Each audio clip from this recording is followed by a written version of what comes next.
দেখতে পাচ্ছেন ওলট কম্বলের গাছ আর ওলট কম্বলের যে বীজ, আপনাদেরকে সেই বীজটা এখন দেখাবো। এখান থেকে তো আলকুশি, হাত দেওয়া যাবে না।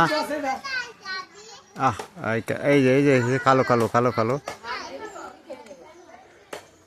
এখন এতে আলকুশি লেগে আছে, হাত দিলে তো আপনার হাতে চুলকাবে। এই যে নিয়ে, এটা হলে কাঁচা ফল, আমি দেখাচ্ছি, এটা কাঁচা ফল। এর পাতা ওলট কম্বলের, এর কাজ হলে বিশেষত আপনার ডালে,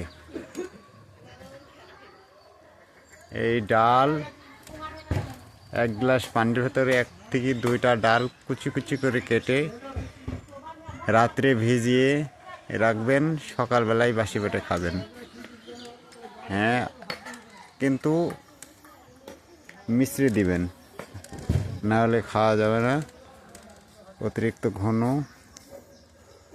এটা খেলে শরীরের বিশেষত উপকার হয়, এবং যাদের স্বপ্নদোষ হয় এবং যাদের ধাতুগত সমস্যা, তাদের এটা ভালো হয়।